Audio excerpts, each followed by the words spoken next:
Uh, this is another demonstration of the head-related transfer function software. I thought I would start by giving an explanation on how this all works and then try it out with a few common triggers just so people can get a sense of uh, what they might sound like with this HRTF. So an HRTF is a head-related transfer function. Essentially, what some audio engineers can do is similar to traditional binaural recordings, at least traditional with regards to what you see ASM artists doing with things like 3DO.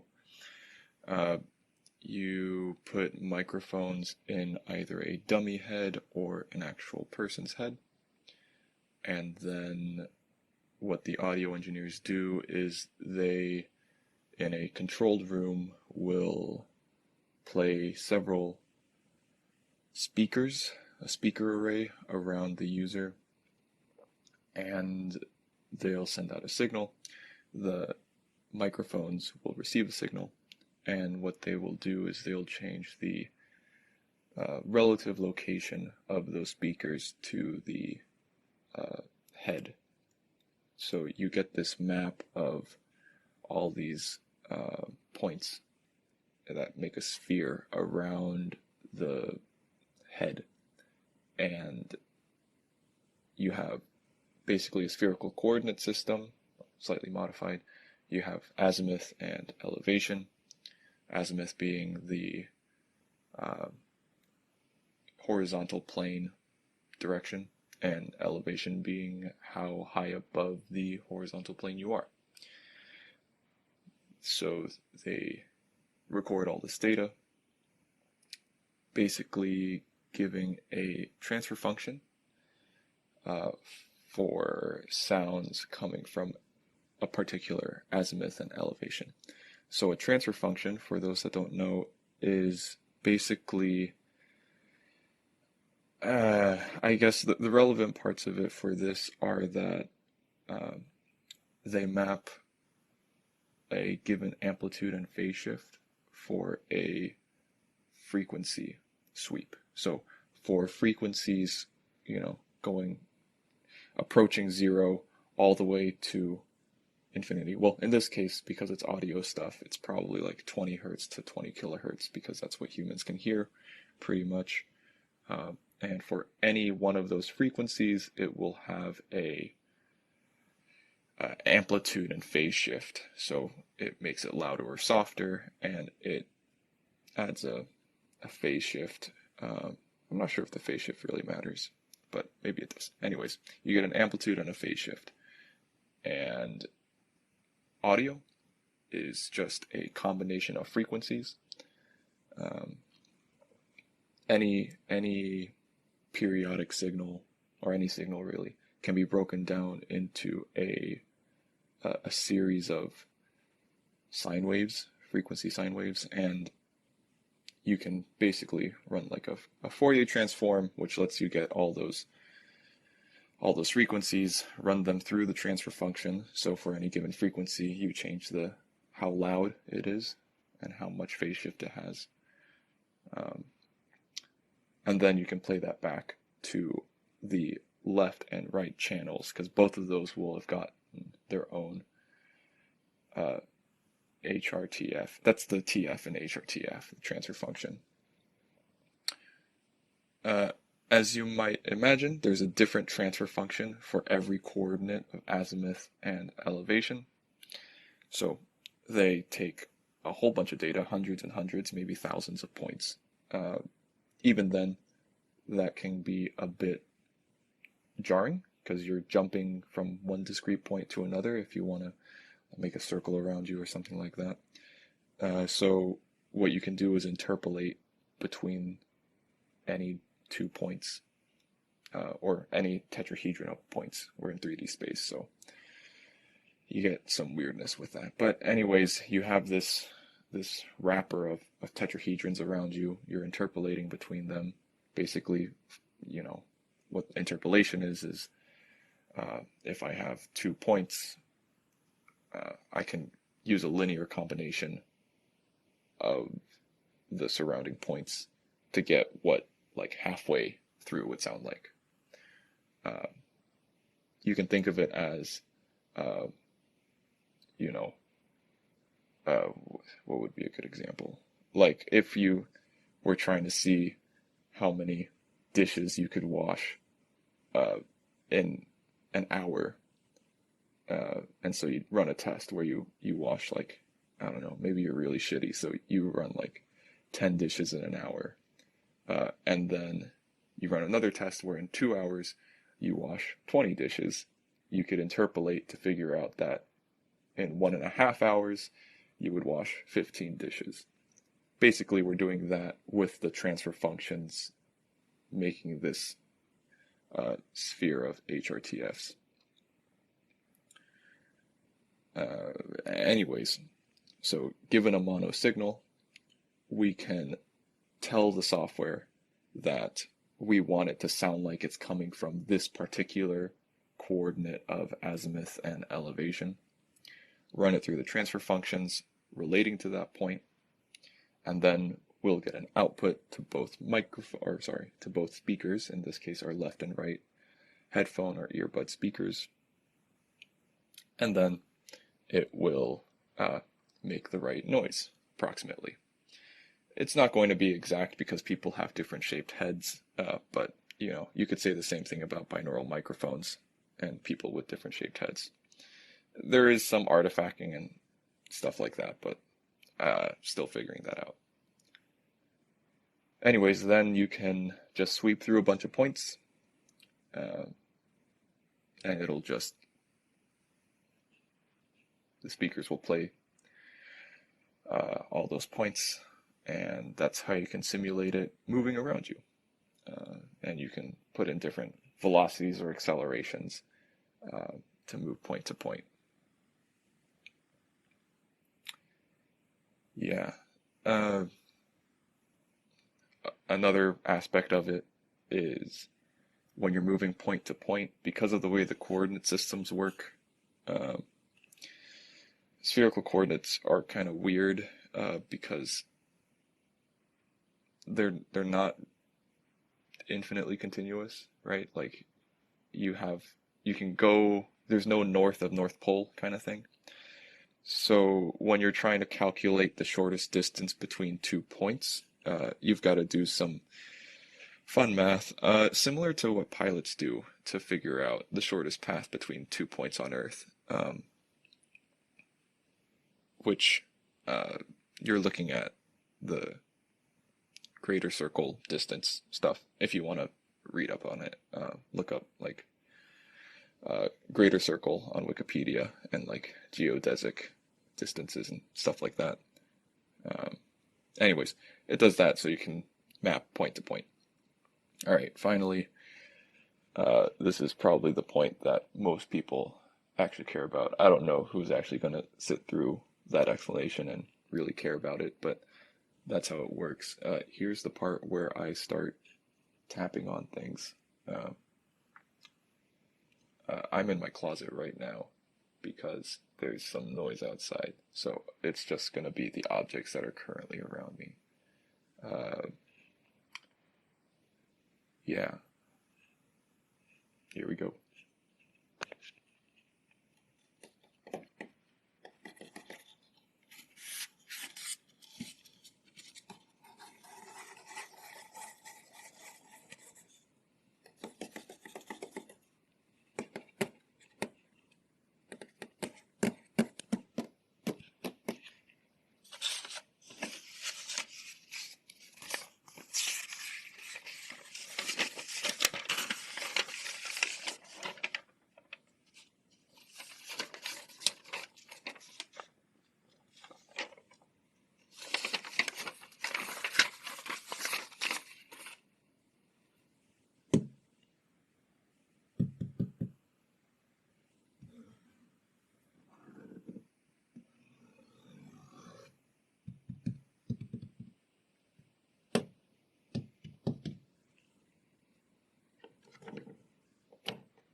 All right, that's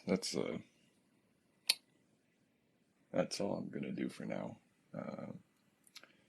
This is already gonna be a bit of a pain in the arse to do the HRTF. Well, maybe, I don't know. I think I'll probably just upload this with just some pretty simple random motion or circles. That's pretty easy to do. It's definitely harder to try and map out specific motions. So maybe it's a good time to talk about what is easy to do with this scripting, and what's hard but possible, and what is practically impossible. So let's start with what is easy. It is very easy to do the same thing for a very long time. So any systematic programmatic thing. So like going in circles, that's an easy command to just have it do indefinitely. Because you're just telling it to follow the same circular path, which you don't need to do a lot of input. You just tell it parameters and it goes. It's doing the same thing over and over again. Random motion as well is easy because you just tell it to do random motion, and you can just generate random numbers, do some filtering, and have it go through all of those things. That's pretty easy. Telling it to go to a point, that's easy too. Like to go point to point, that's pretty easy to do. The thing that gets difficult, at least right now, there are potentially ways to automate this in the future, but as of right now, the thing that is difficult to do is, for a very long time, have specific point-to-point motions, or tracking of an object in a specific way for a long time, because the only way right now for me to do that is to put in individual points, put in times, durations, or speeds pretty much to get from one point to another, and doing that over and over again in a method. If it's going on a path that is not the shortest path between 2 points, you have to break it up into segments that are the shortest path between 2 points, because otherwise, how would it know what path you took, right? It only knows, oh, I can do the shortest path, or the longest path. If you wanted to do any other path, how would the program software know what to do? So doing like a bunch of tracking stuff is technically possible, just very time consuming, because you're going to be in there plugging in every point and every time interval between points for a very long time. It's not too bad if you know where the points are, but if you're trying to figure out where things are supposed to be, that can be difficult. I'm thinking there's probably some sort of way to get like some device that will help provide a way to input these locations as like a CSV of points, like a little box that I can move around and just automatically generate by hand. That way, it'd be really easy. I can just listen back to the recording and move the thing around to where it's supposed to be, and then it'll auto-generate all those CSVs of points, and then you could just input those CSVs as the inputs for the HRTF, azimuth, and elevation. That's a pretty simple computation. But otherwise, doing it by hand without any such device, that's a little more difficult. That might be a fun project to do. I would imagine there must be an easy way to do that. Like maybe like time of flight Bluetooth signals or something like that, triangulating location. But granted, I'm trying to do that in 3D space technically, but it's a 2D surface envelope. Maybe you could still do it with just 3 and triangulate. Maybe you need 4. I'm not entirely sure. I'd have to do the math. But regardless, that's one of the things that is kind of difficult to do. Uh, Other things that are possible, but a little more difficult, you can have multiple sources at once and have it play out multiple sources moving at the same time. That's pretty easy for small numbers of points, but if you're trying to do an entire environment, like if you're trying to, uh, you can't just record audio outside with a mono microphone and then turn that into a binaural thing where each individual item making noise is binaural, because you'd have to have some way to separate the signals and then put them, assign them their own specific azimuth and elevation, and then have it run through the HRTF. But whenever one way around that is to just record multiple times with a single object at any given time. So, for instance, I am talking right here, but I'm also doing something else. I don't know. I'll put this in post, but here's an example of two things having their own transfer functions being listened to at the same time, but recorded separately. Unless you have a good way to isolate noises in the mono signal, which that's pretty hard to do unless you have the exact waveform of the other thing, which, necessarily means recording them separately. So that's kind of out of the question. You can't record multiple things and then have them track different paths at the same time. You can record multiple things and then just treat them as the same thing, same point, and have it move around you. That works fine. I've never tried that. I'm not really sure how that would sound. Like if you just recorded the outside and then had it track around you, that might be interesting.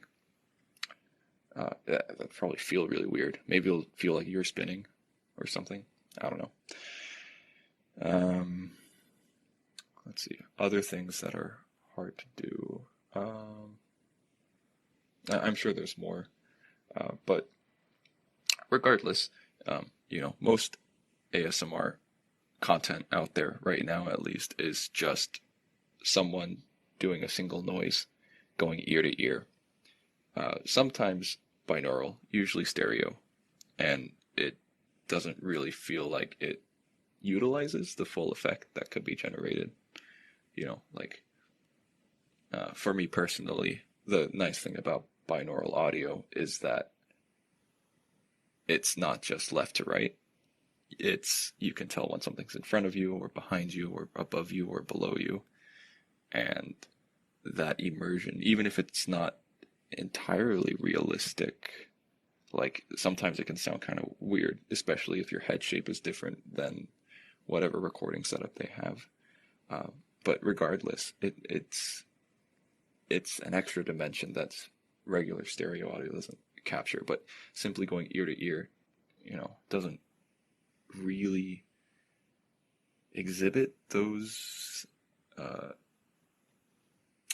behaviors, right? You're essentially using the binaural microphone as a stereo microphone, which that's already pretty good.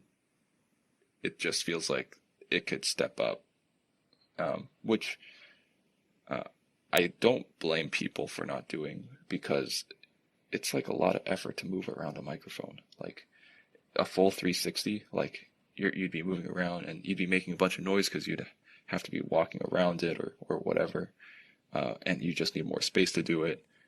More accident prone, like the probability that you're going to accidentally touch or tap something with your elbow or something is much higher if you're walking around it.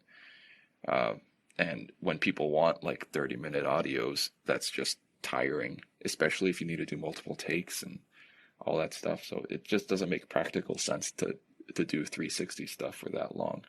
I mean, I think I've seen a few people do it at least, but there's a reason why it's few and far between. But with HRTFs, you can at least simulate that binaural effect, and the added benefit is you don't have to move around physically. You're much less error prone to making unintentional sounds it's much easier to splice together the mono audio and then just have it become binaural in post, because there's no physical movement, there's no actual microphone or binaural microphone, and you can create all these effects. So, and the other thing is that it's free. Anyone can just run the scripts, write out the pads, and have it go. There's a bit more barrier to entry, but it, knowledge-wise, but that's financially it's a zero hump. So I really think this is a promising method for people to utilize. I'd really like to see more people try it out. I'm just one person. I am not going to be able to, think of everything and have every setup. The more people we have doing this sort of thing, the cooler the content will be, the more varied,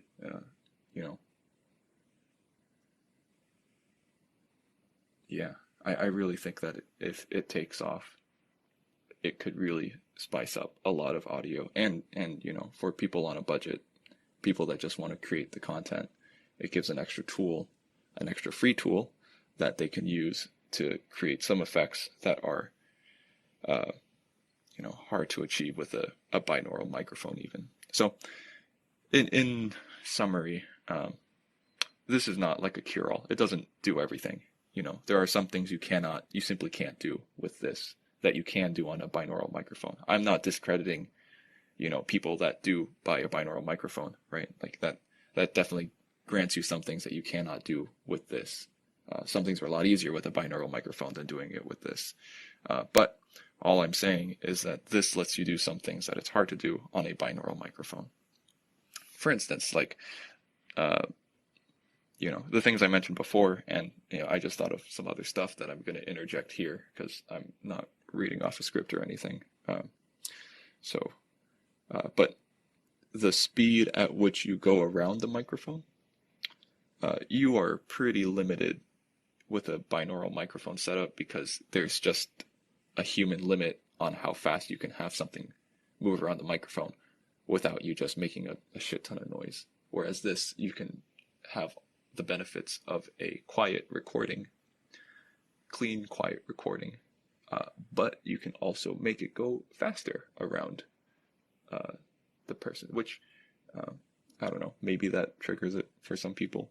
I don't know. This is still kind of young and new, so there's a lot of unknowns on what actually you can do, which is why I find it so exciting,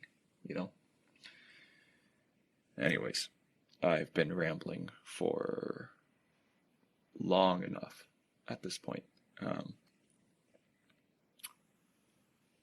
So this will be the end of demo number 3.